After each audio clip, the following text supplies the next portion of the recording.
Massive ban wave hits Alliance Wars Season 21, new November champs have been revealed, and Platinumpool Arena drops tomorrow. Yes, hello everybody, welcome back to the Marvel Contest of Champions news for Wednesday. I'm also going back to promoting my stuff like Twitch, so go and support over on Twitch, links in the description down below. And as well, there's a really cool way to support the channel there on Twitch. Following, first of all, is free, and also there's another method to help out with bits, which I'll explain when we go for a live stream. Tonight, I'll be doing more 6.2.4 before returning back to the main channel here on RichTheMan to live stream some Platinumpool Arena, which will be on Thursday. By the way, make sure to hit the subscribe button as we push towards 50k by the end of the year. It can be done, it just needs that support. Please come and support. Also, I just want to give a massive thank you to everybody that has supported extensively, especially over this last month and the stuff that has gone on with the channel. I will still need to do things like sponsored content in order to balance the books, and I do a lot of indie game coverage at the weekends and sometimes midweek. So if I'm doing those, then it's up to you if you want to come on by and support, but it does mean a lot that I can play these indie games, be supported by the developer of those games, and as well have this platform to showcase for it. So yes, that's why I'm doing them, and that's why it massively helps. But yeah, I want to give a massive thank you to those who support through the YouTube membership scheme. Funnily enough, YouTube monetary transactions through doing super chats and as well by doing membership isn't affected by these problems at YouTube. Go figure.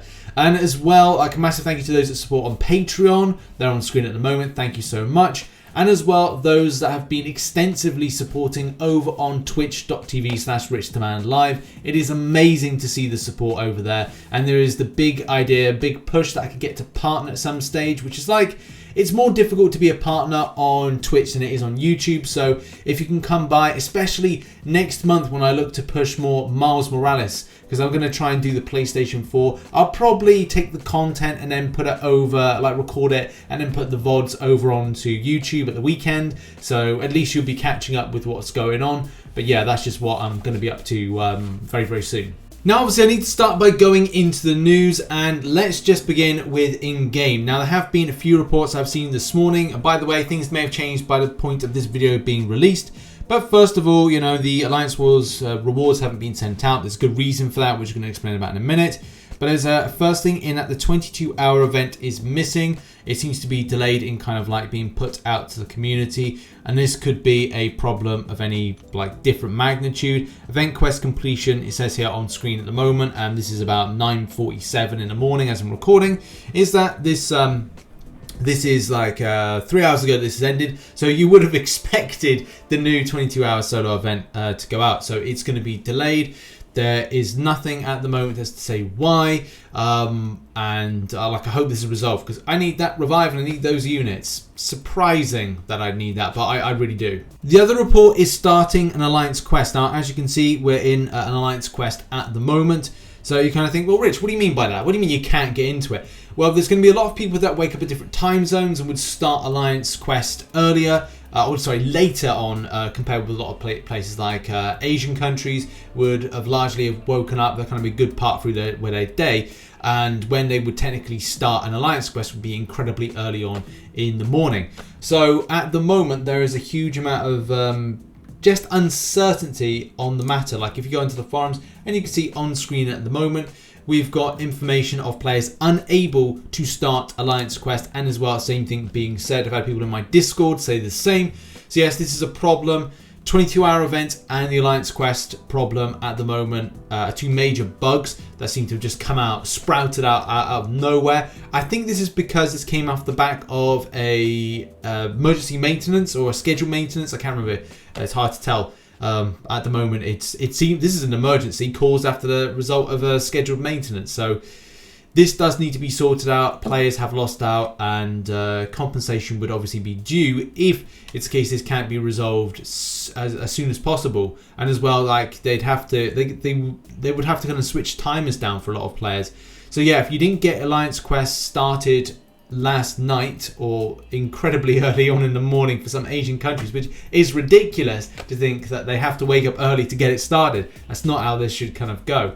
But yeah, it's disappointing to see this, and I hope Kabam respond and get this sorted for players. Next up, and I've been seeing a lot of reports of this same bug reoccurring, and that is the life model Decoy for Nick Fury not working as intended. So the second phase, you go straight into the second phase instead of the first phase.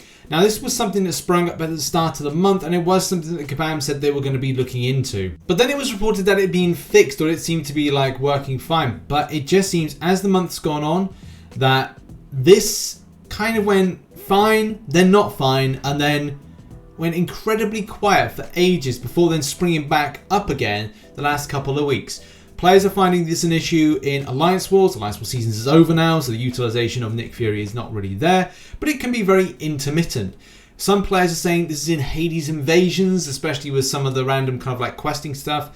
When I've been on stream playing, I've not found any issues. I've been doing a lot of Act 6.2, and it feels like that, you know, it's fine, but at the same time, this could be down to certain interactions. It could be Hades Invasions, side quests, Alliance Wars, just those three. As you know, instead of the others that it could be a problem for. But there's been no update on this, and definitely needs to be looked into because it is, you know, it's costing players. It costed players in Alliance Wars, and now that the season's over, maybe this is a good time to take a look into this and get this fixed. Also, in other news, some very interesting news. If you didn't see yesterday's video, which I'll put a link to in the description, it just covers the two bits of big news, like the champions that are going to be dropping next month, which is the Immortal Hulk and Immortal Abomination. Personally, don't know how to feel about them from a logical point of view of adding to the game, especially from where the story's going. And the only reason I can't have any kind of criticism is that we're coming to the end of the year of the game.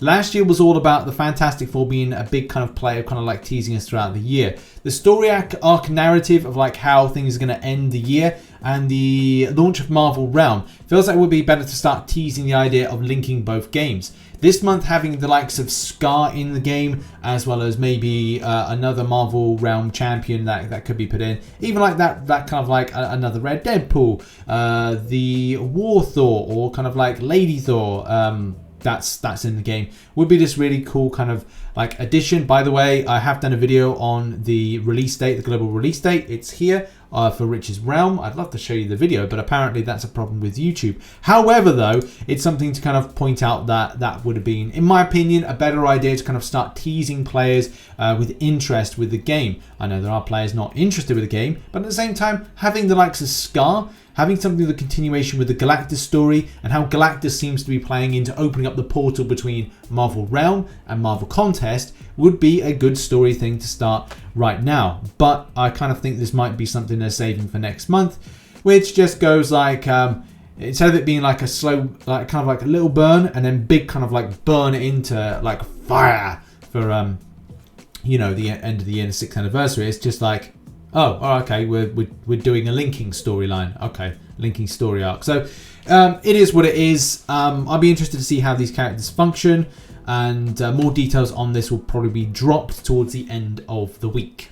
Okay, now we've got a serious story to talk about, and that is the problem with the ban wave slash punishment of Alliance Wars. Yeah, this is pretty major. So I was flooded with DMs and info on the subject from many players talking about people or alliances that have been affected by this. And here's the thing, like, you don't know who is on your team. You don't know who is in your alliance that could be using stuff. They are not going to automatically kind of go, hey, it's me. Like, I'm using something, or someone is piloting, or someone is doing this on my account. You're just not going to know. So it does throw stuff into disrepute for you and your alliance. One person's actions can sink an entire alliance, and that sucks. And it kind of feels like a similar thing with the YouTube situation with me at the moment. But, you know, this is not about me, this is about MCOC. And their take on it is, we would like to take the opportunity to remind you that the use of any kind of third-party software to modify and manipulate gameplay is a strict violation of our terms of service and compromises the spirit of competition and fairness in the contest. The use of these modifiers or any other unsportsmanlike behavior can result in actions taken against your account, including suspension of account privileges and actions taken against your entire alliance, including docking of Alliance War season points, among other actions. Do not use third-party software services with Marvel Contest Champions. We will not respond to inquiries about what actions were taken or why and the forums are not the place to discuss actions taken on individual accounts of alliances. This unfortunately solidifies a point that I've had for a while, that Alliance Wars is just not a good game mode. And it's not a good game mode based on this stuff. There are other elements to, like, you know, the nodes and things, but when you're putting yourself at the whim of 29 other people that you have to go, look, I've got to trust that these people are playing as clean as possible with no third party kind of like usage on the account, no modifiers and stuff like that. You have to put a lot of faith in what's going on. And it's like I said, the same thing with YouTube. Like, I don't know what's going on with the situation. YouTube won't tell me, but I have to receive the punishment for that which I do not know of, which, you know, sucks. And it's the same situation with this. The game mode, you know, we've come up with suggestions back on May 2020 when we did a big feedback loop, and, you know, the game was potentially going to be like Kabam we're going to like lose us all. They kind of like came up with the dev diaries, but at the same time, Alliance Wars does need to be changed. They need to take it away and come up with an element that they can just kind of strip out the elements of cheating. They've done better with addressing it. This is a good step. If this would have been gotten away with, let's say, the last couple of months, and maybe Kabam are putting in prevention software, which is even better. It means that it does 100% stop the cheating. So Alliance Wars may be a better place to kind of be competitive and fair. But that's something, again, that's down to the developer to kind of like showcase stuff like this, make us feel that the next season is going to be fine. And I really hope one day to report on an Alliance Wars season that actually went fine, with no one having to be kicked at the end of it, that we didn't have a big down day that resulted in the season having to be ended earlier, and as well the scuff that comes from the addition of bad new tactics. But yeah, like I said, I am hopeful for the future. You've always got to be. You can't be miserable for the future. So yeah, gotta keep strong, keep calm, and carry on. Okay, so let's talk about the Platinumpool Arena. As you know, you're not getting the full-fledged kind of like champion. Let's face it, more than likely you'll be getting the booster pack, the 11 to 300. So it's allowing them to choose one of 5 pieces of the fabulous one. To be honest, I don't see any like huge value in this arena. I do think this is going to be incredibly low cutoff. And I'm going to stick my neck out on the line and say this could be about 20 to about 30 mil. Let's just put it in the middle and say 25 mil for this champion. Yeah, you can be waiting for that one piece, but let's face it, you're kind of like going, not really, yeah, it's not great. I mean, the champion is not overly fantastic. It does have some fun aspects to it, as we kind of discovered in a video that I did in the past. But yeah, I think it's going to go 25 mil. I am grinding in this arena, but I'm only interested in units. If I do the 25 mil that I said and I get the champion, great. I'm not here to inflate arena scores. That's not what I'm here to do. But I am here to get the milestones, get units from the grind, get battle chips, again, to kind of like get uncollected arena crystals, and same thing with kind of like the other arenas. So I'm doing grind, I think, when this goes live, maybe an hour later, because I've got to wash the dishes, you know, I've got stuff that I've got to do in life. And then kind of do a later on grind, then go and do some more on Twitch, maybe do a different thing, different game, whatnot. Then on Friday is do an extensive grind through the day, probably about midday after the news drops, and then do like a 5-hour grind or whatnot. And yeah, that's what I'm gonna do with that. But yeah, now we've got to talk about Arena, and it's going to be Punisher 2099 as the featured, with Taskmaster as the basic. I'm doing all right with my predictions as I've started this spreadsheet as suggested by the comment section and as well many people. So on my spreadsheet, which I'm not showing because it's just a complete white mess, like me, funnily enough. Punisher 2099, I'm going with a 30 mil prediction. By the way, all predictions are down below. And 4-star featured, I'm going with Punisher at 5.5 mil. I think that's going to be fair enough. If it goes higher than that, then what are people doing? 4-star basic, Taskmaster 1.6 mil. And as I said, the Punisher, the Platinumpool, I'm going with, if you want 11 to 300, 25 mil and above. To grab that, and I'm not quite sure where the kind of top rank is going to go, because this is one of these ones where if players are interested, they'll grind. If they're not going to grind or they're not interested, they won't bother. To be honest, I think this may be a good opportunity to grab units, so people grab milestones. But apart from that, I don't see any huge value of players getting into Arena unless they want Cyber Weekend units. That's the only reason that they be out here grinding. And yeah, I look forward to seeing you over the next couple of days doing the live streams of this. It should be fun, and I'll chat with people in the live chat as much as I can. Either it's here or on Twitch. And by the way, tonight is 6.2.4 grinding. And I finish by saying thank you very much for watching this video. Check out some recent content up there and also on Rich's Realm and as well on the Twitch channel. Look forward to seeing you in a video later on, which I should be doing a comic book history of Abomination, Immortal Abomination and Immortal Hulk as being the next champions in November. Very obscure, very weird, yes.